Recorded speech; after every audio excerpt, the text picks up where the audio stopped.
honey ko. Alam ko na yan, may gusto ka na naman, no?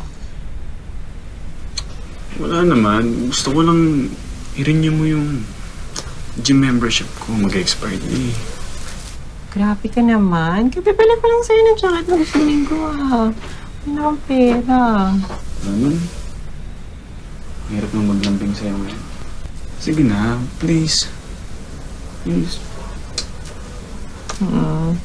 Pag nasingil ko na lang yung may mga utang sa akin sa bar. At saka ang dami pa kasi yung paparating na bayarin eh. May upa pa. Pero sure ka? Promise? Thank you.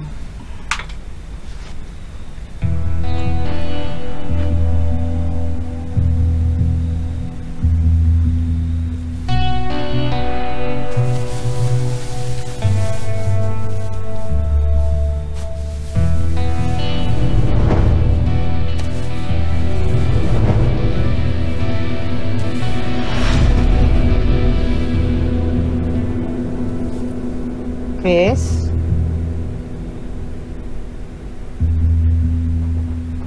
Chris?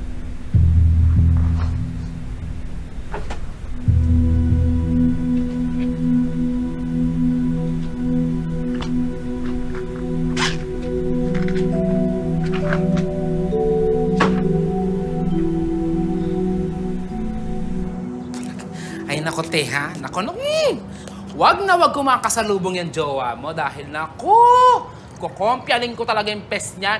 Kukompagin ko, papagulpin ko sa mga barkada ko dyan sa kanto. Binihisa mo na't lahat-lahat, ninakawang ka pang kapal ng pes. Naku, sanay naman na ako. Ganyan naman talaga mga lalaki, tingin sa atin ATM. Hiligawan ka. Trato kang parang babae. Pero may kapalit. Tapos pag di mo nabigay yung gusto nila, bye! Babu! True. Alam mo, dapat sa mga ganong klaseng lalaki. Pinabarangay na yan at tinuruan ng leksyon. Naku, ayoko na, no? Mamaya, bago tayo pumasok sa work, dumaan muna tayo sa barangay, ha? Ano ka ba? Pagtatawan na ako ng mga tanod. Ano naman, no? Ang dami ko ng ex na naka-blouter ata doon. Baka bigyan na lang nila ako ng kahoy pampukpok sa ulo ko para matauhan na ako. Lang. Mag-iingat ka na lang. Dapat palitan mo na mga lock dito sa bahay. Baka magulat ka na lang, nagtayo na pala ng akyat bahay yung mga ex mo at sinimot lahat ng gamit mo dito. Tama. O, wala ka ng gamit. Gaga talaga kayo. Ay, nako, ikaw ang gagate. Gaga sa pag-ibig, en lababo, ganon.